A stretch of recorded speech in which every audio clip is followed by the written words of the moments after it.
Hey everybody, it's Charlie from Daily Motor, and today we've got the real-world range test on the 2022 Kia EV6.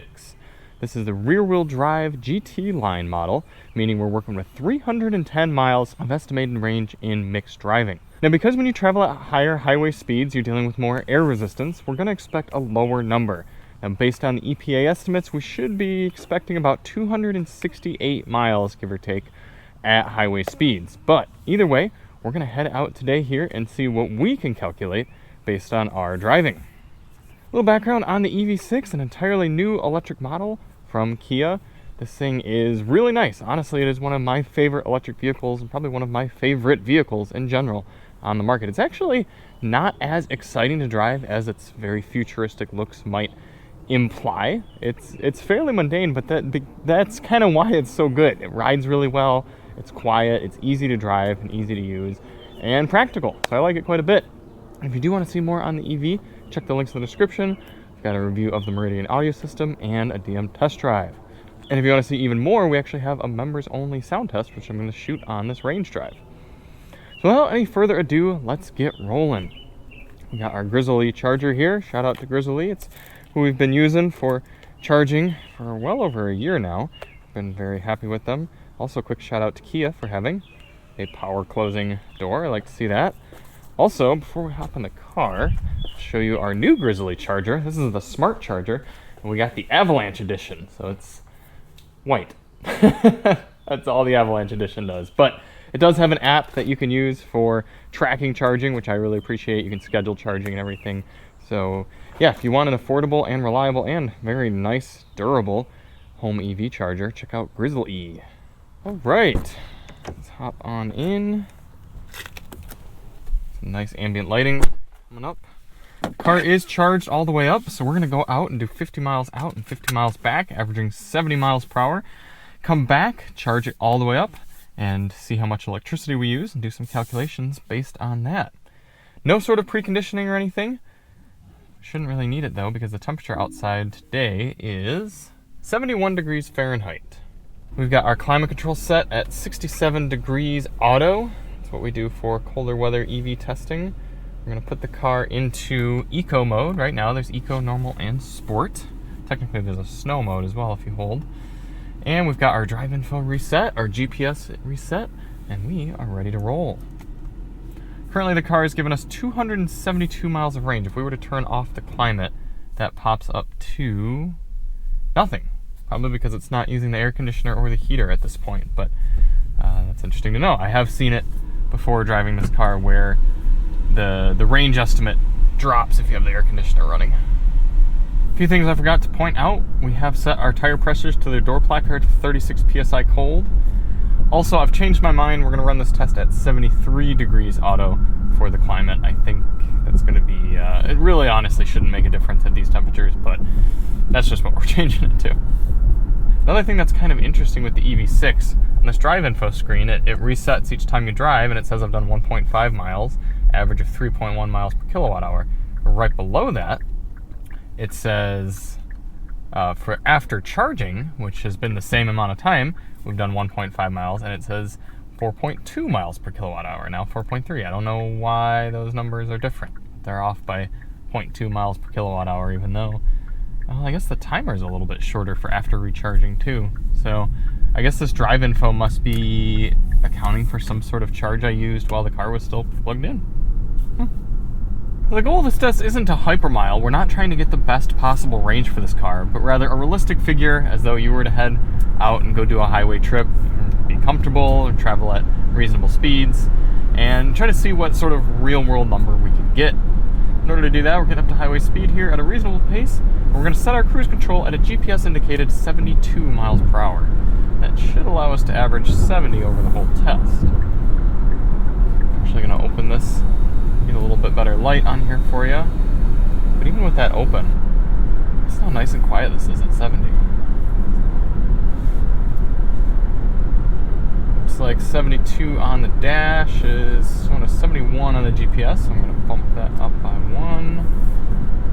There we go, 72. We have an excellent active lane keeping function, really semi-autonomous driving here in the EV6. That should make for some good highway cruising. Initial highway impressions, like I said, nice and quiet. Seats seem decently comfortable, but we'll know more after an hour and a half. All right, we're going to continue on with the rest of the test and catch up with you at the end. In the meantime, enjoy this time lapse of the entire trip.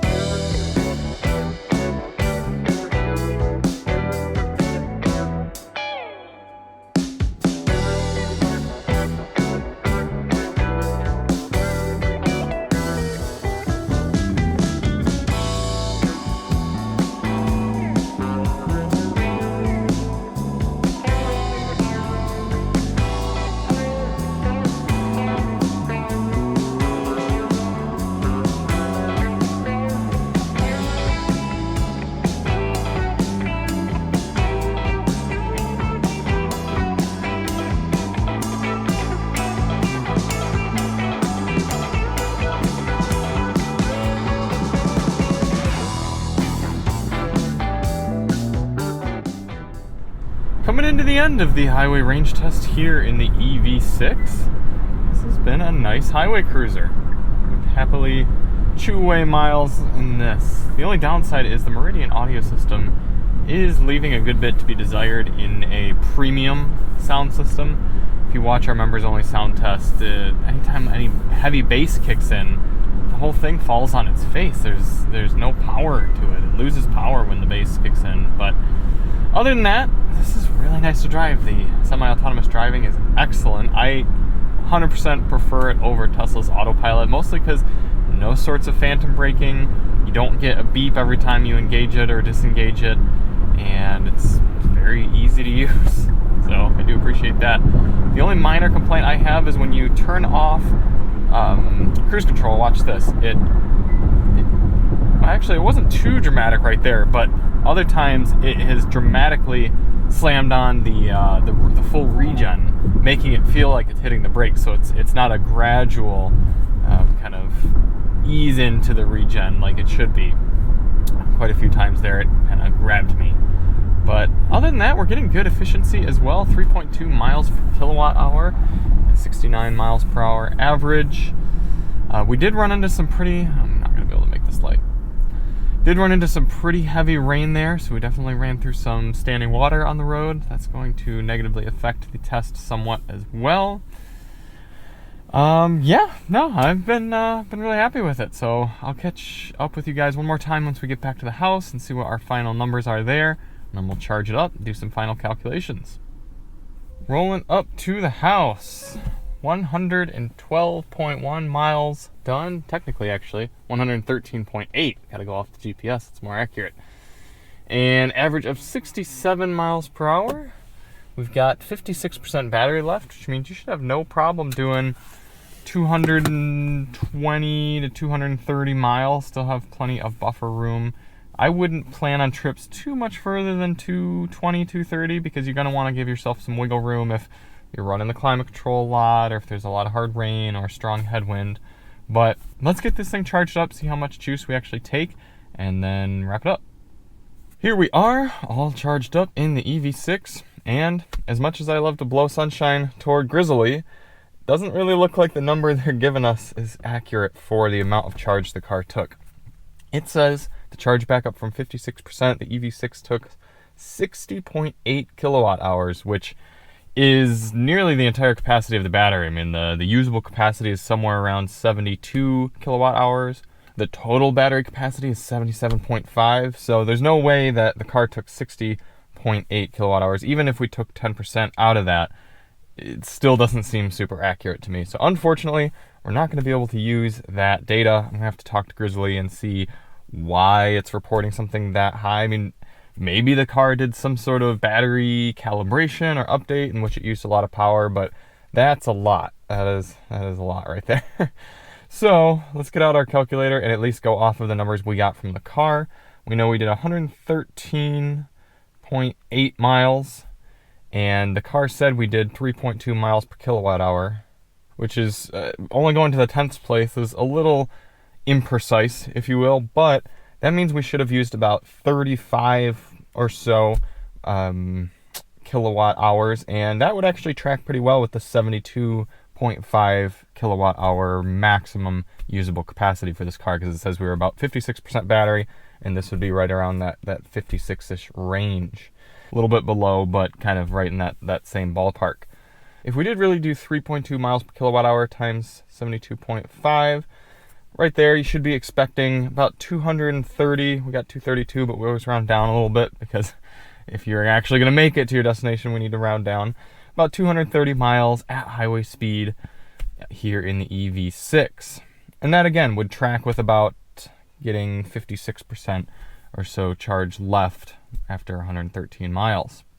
So that's pretty darn good. I know it's quite a bit lower than the EP estimate of 310, but it's kind of the unfortunate reality with electric vehicles, and that when you're traveling on the highway, steady state, higher speeds, you've just got to take a good bit off of your kind of mixed range driving estimates. The other thing is the EPA's highway fuel economy test only averages 48 miles per hour. So the fact that we were averaging way up 69 miles per hour, that's going to mean a more steady flow of airflow, higher resistance in our test, and less efficiency. So I would have been liking to see closer to 250, kind of a little bit more in line with what the EPA estimates for this car on the highway. But at least you know, if you're going to get the rear-wheel drive, longer capacity EV6 here, this is the GT line rear-wheel drive model, then you should be able to go, like I said, safely plan around 200, and that would give you a little bit of wiggle room if you need to kind of make it that last 10% or so on the highway. Thank you all so much for watching. Hopefully you found that informative. If you do want to see more on the EV6, check the link in the description. I do really enjoy this car, and there's a lot of good things about it. I'm actually going to go shoot the full review right now. So check that out if you're interested, and we'll see you on the next one. I'm Charlie from Daily Motor, and as always, drive on.